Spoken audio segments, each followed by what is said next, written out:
ہم کو ہلانا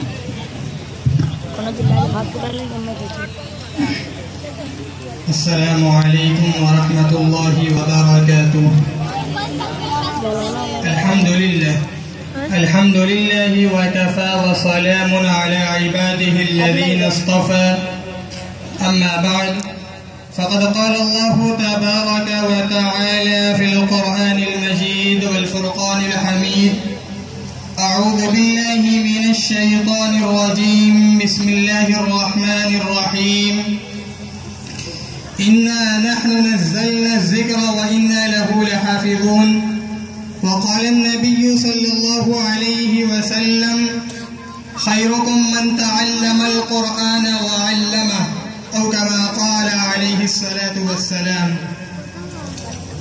میرے محترم بزرگوں اور دوستوں اور میرے معزز و مکرم اساتذہ کرام،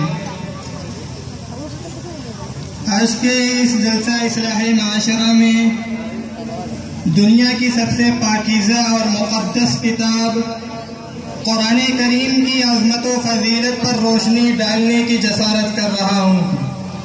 میں اس سرچشمہ رشد و ہدایت، حکمت و شریعت کا تذکرہ کرنے جا رہا ہوں، جس کی حفاظت کی ذمہ داری خود اللہ رب العالمین نے لی ہے. ارشاد سبحانی ہے: اِنَّا نَحْنُ نَزَّلْنَا الذِّكْرَ وَإِنَّا لَهُ لَحَافِظُونَ. ہمیں نے قرآن کریم کو نازل کیا اور ہم ہی اس کی حفاظت کرنے والے ہیں. کہ امید ہے کہ آپ حضرات بغور سماعت فرمائیں گے. اللہ ہمیں احکام قرآنیہ کی معرفت عطا فرمائے. جب اہل مکہ نے قرآن کریم کو کلام اللہ کے خطاب سے نہیں نوازا اور معجزہ ہونے کا انکار کر دیا، اس کتاب کا انکار کیا جس کے بارے میں اللہ رب العالمین نے قرآن کریم میں ارشاد فرمایا: ذالک الکتاب لا ریب فیہ. قرآن پاک وہ کتاب ہے جس کے صادق اور برحق ہونے میں کوئی شک و شبہ نہیں. تو رب کائنات نے تمام کے تمام فصحاء عرب، بلغاء عرب سے تحدی اور چیلنج کر دیا کہ تم ایک دو نہیں بلکہ بہت سارے مل کر بھی قرآن جیسی ایک چھوٹی سی صورت نہیں پیش کر سکتے. اگر تم لوگ اپنے قول میں سچے ہو، اگر تم لوگ اپنے قول میں صادق ہو تو لا کر دکھاؤ. قرآن کریم اس طرح نقشہ کھینچتا ہے: وَإِن كُنتُمْ فِي رَيْبٍ مِّمَّا نَزَّلْنَا عَلَىٰ عَبْدِنَا فَأْتُوا بِسُورَةٍ مِّن مِّثْلِهِ. اگر تم لوگ اس چیز میں شک کرتے ہو جو ہم نے اپنے بندے محمد عربی صلی اللہ علیہ وسلم پر نازل کیا تو تم اس کے جیسی ایک چھوٹی سی صورت پیش کر دو. فصحاء عرب، بلغاء عرب نے لاکھ کوششیں کی لیکن آخر میں عجز کا اظہار کیا. جب امرؤ قیس جو عربی کا بہت بڑا شاعر تھا، جب اس نے اِنَّا أَعْطَيْنَاكَ الْكَوْثَرَ کی صورت باب کعبہ پر دیکھا تو پکار اٹھا: خدا کی قسم یہ کلام کسی بشر کا کلام نہیں ہے. شہدائیان اسلام، آئیے میں آپ حضرات کو عظمت قرآن سناتا ہوں. جب کسی آدمی کے بارے میں یہ اندازہ لگانا چاہیے کہ یہ عاصی ہے یا نیک بخت یا صادق ہے یا کاذب، تو سب سے پہلے ہم اس کے متعلقین پر نظر ڈالتے ہیں. اگر اس کے متعلقین صحیح ہے تو وہ شخص بھی صحیح ہے، اگر اس کے متعلقین بد ہے تو وہ شخص بھی بد ہے. ایسے ہی اگر ہم قرآن کریم کی عظمت پر نظر ڈالیں، اگر ہم قرآن کریم کی رفعت پر نظر ڈالیں، اگر ہم قرآن کریم کی عظیمت پر نظر ڈالیں، اگر ہم قرآن کریم کی علویت پر نظر ڈالیں تو سب سے پہلے ہم قرآن کریم کے متعلقین پر نظر ڈالتے ہیں اور دیکھتے ہیں تو سب سے پہلے تعلق نظر آتا ہے رب کائنات جو مصدر قرآن ہے، جو خالق و جہاں ہے، جو مالک و رحمان ہے، صاحب ایمان پر بڑا مہربان ہے. یہی ہمارا ایمان ہے. جو اس کا منکر ہے وہ شیطان ہے. کلام الملوک، ملوک الکلام، بادشاہوں کا کلام کلاموں کا بادشاہ ہوتا ہے. لہذا پتہ چلا کہ قرآن کریم سب سے اعلیٰ ہے، قرآن کریم سب سے عرفہ ہے، قرآن کریم تو دوسری کتابوں پر فضیلت حاصل ہے. میرے دوستوں آئیے اور آگے چلتے ہیں تو قرآن کریم کا دوسرا تعلق نظر آتا ہے لوح محفوظ، جو ایک تختی ہے جو عرش کے اوپر ہے. غور کریے، جو عرش کے اوپر ہو، جس کی رفعت میں کسی کو کیا شک ہو سکتا ہے، جس کی عظمت میں کسی کو کیا شک ہو سکتا ہے، جس کی عظیمت میں کسی کو کیا شک ہو سکتا ہے، جس کی علویت میں کسی کو کیا شک ہو سکتا ہے. اعلیٰ وارفہ شے کے لیے اعلیٰ وارفہ مقام تجویز کیا گیا ہے، وہ لوح محفوظ ہے. آئیے اور آگے چلتے ہیں تو قرآن کریم کا تیسرا تعلق نظر آتا ہے لیلۃ القدر. لیلۃ القدر اس لیے کہ قرآن کریم کو آسمان دنیا پر اسی رات میں لایا گیا ہے. یہاں پر نہ جبرائیل واسطہ ہے، یہاں پر نہ میکائیل واسطہ ہے، یہاں پر نہ اسرافیل واسطہ ہے، یہاں پر نہ اسرائیل واسطہ ہے. ایسی رات کا انتخاب کیا گیا جس کے بارے میں خود قرآن کریم اعلان کرتا ہے لیلۃ القدر خیر من الف شہر، یہ رات 1000 مہینوں سے بہتر ہے. میرے دوستو آئیے اور آگے چلتے ہیں تو قرآن کریم کا چوتھا تعلق نظر آتا ہے حضرت جبرائیل علیہ السلام جو سید الملائکہ ہے، جس کو تمام کے تمام فرشتوں پر فوقیت حاصل ہے، جس کے بارے میں قرآن کریم نے رسول کریم کا خطاب دیا، قوت والا، عرش کے مالک کے پاس درجہ پانے والا قرار دیا، جس کے بارے میں قرآن کریم نے کہا ذی قوت عند ذی العرش مکین. سب کا معنی ہوا وہاں کا معتبر کہا. اس فرشتہ کی فضیلت میں کوئی شک کر سکتا ہے جس کو قرآن نے عزت والا قرار دیا، جس کو قرآن نے پیکر امانت قرار دیا. قرآن کریم کا یہ بھی تعلق عظیم و عرفہ ہے، اس سے قرآن کریم کی عظمت و فضیلت روز روشن کی طرح آیا ہے.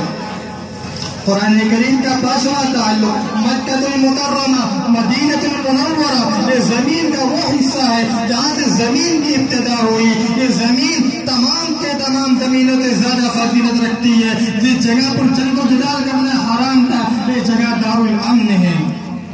میرے بھائیوں قرآن کریم کا چھٹا تعلق قلب ماہ رسالت صلی اللہ علیہ وسلم، وہ قلب جس کو آب زمزم سے 4 مرتبہ دھویا گیا، زمزم سے جس کو بچپن میں دھویا گیا، زمزم سے جس کو معراج کے وقت دھویا گیا، زمزم سے جس کو 30 سال کی عمر میں دھویا گیا، زمزم سے جس کو معراج کے وقت دھویا گیا. سبحان اللہ. قرآن کریم کا ایک تعلق باعظمت باعزت ہے، اس سے قرآن کریم کی عظمت و فضیلت، عزت و رحمت اظہار من الشمس سے ہوتی ہے. قرآن کریم کا ایک تعلق امت محمدیہ سے ہے جس کو امت خیر کہا گیا ہے. میرے بھائیوں قرآن کریم ہر سوال کا جواب رکھتا ہے. آپ قرآن کریم سے جس سوال کرو گے قرآن کریم جواب دے گا. قرآن کریم اپنا خود تعارف کراتا ہے. قرآن کریم کسی کا محتاج نہیں ہے. آپ جب قرآن کریم سے پوچھیں گے اے قرآن کریم ذرا یہ بتا تو کہاں سے آیا ہے، کس لیے آیا ہے، کس مقصد سے آیا ہے، تو قرآن کریم کہے گا ہدی للناس، میں لوگوں کی ہدایت کے لیے آیا ہوں. آپ جب قرآن کریم سے پوچھیں گے اے قرآن کریم ذرا یہ بتا تو کس مہینے میں نازل ہوا ہے، تو قرآن کریم جواب دے گا شہر رمضان الذی انزل فیہ القرآن، میں رمضان المبارک کے مہینے میں نازل کیا گیا ہوں. آپ جب قرآن کریم سے پوچھیں گے اے قرآن کریم ذرا یہ بتا تو شروع عشرے میں آیا یا آخر عشرے میں آیا ہے، تو دن کے اندر آیا یا رات کے اندر آیا ہے، تو قرآن کریم جواب دے گا انا انزلناہ فی لیلۃ القدر وما ادراک ما لیلۃ القدر، میں رات کے اندر آیا ہوں اور جس رات میں آیا ہوں اس رات کو لیلۃ القدر کہا جاتا ہے. آپ جب قرآن کریم سے پوچھیں گے اے قرآن کریم ذرا یہ بتا تو کہاں سے آیا ہے، تو قرآن کریم جواب دے گا تنزیل من رب العالمین، میں اللہ رب العالمین کی جانب سے آیا ہوں. آپ جب قرآن کریم سے پوچھیں گے اے قرآن کریم ذرا یہ بتا تجھے کون لے کر کے آیا ہے، قرآن کریم جواب دے گا نزل بہ الروح الامین، مجھے جبرائیل امین لے کر کے آئی ہے. آپ جب قرآن کریم سے پوچھیں گے قرآن کریم ذرا یہ بتا تو کس پر نازل کیا گیا ہے، تو قرآن کریم جواب دے گا انزل علی محمد، میں محمد بن عبداللہ پر نازل کیا گیا ہوں. میرے بھائیوں قرآن کریم ایک جامع قانون ہے، قرآن کریم ایک دستور حیات ہے، قرآن کریم تمام کے تمام علوم کا گلدستہ ہے. قرآن کریم ایک ایسا کیمیائی نسخہ ہے جس سے دنیا و آخرت کی عزت و شوکت حاصل کی جا سکتی ہے. لیکن آج افسوس کے ساتھ کہنا پڑتا ہے کہ آج کا مسلمان قرآن کی برکت سے ناواقف، آج کا مسلمان قرآن کی تلاوت سے ناواقف، آج کا مسلمان قرآن مسلمان قرآن کی عظیمت سے ناواقف. جب محسن انسانیت صلی اللہ علیہ وسلم نے قرآن کریم کو عوام الناس کے سامنے سنایا تو باطل کے سینے روا کو توحید اور ایمان کی دولت بخشی. نفرت و عداوت رکھنے والوں کو اخوت و شرافت کا سبق سکھلایا. پتھر کا کلیجہ رکھنے والے حضرت عمر ابن خطاب رضی اللہ تعالی عنہ جب انہوں نے قرآن کریم کو پڑھا، حضرت عمر ابن خطاب رضی اللہ تعالی عنہ نے جب قرآن کریم کو سنا تو دست رسول صلی اللہ علیہ وسلم پر ایمان قبول کیا. عمر قاتل ہونے جا رہے تھے لیکن قائل ہو کر واپس ہوئے. میرے دوستو، آج کے مسلمانوں کے لیے پریشانی و مصائب، جہالت و گمراہی، ذلت و زوال کا سبب یہ ہے کہ آج کا مسلمان قرآنی تعلیمات سے لاکھوں میل دور جا رہا ہے. آیات قرآنیہ کو معاشرتی و عبادتی مسائل کا رہبر بنا لیا ہے. آج بھی موقع ہے، اس کا حل نکل سکتا ہے، پریشان ہونے کی ضرورت نہیں ہے. اسی اردو شاعر نے بہت ہی اچھے انداز میں کہا ہے، مسلمانوں نہ گھبراؤ، خدا کی شان باقی ہے. مسلمانوں نہ گھبراؤ، خدا کی شان باقی ہے. ابھی اسلام زندہ ہے، ابھی قرآن باقی ہے.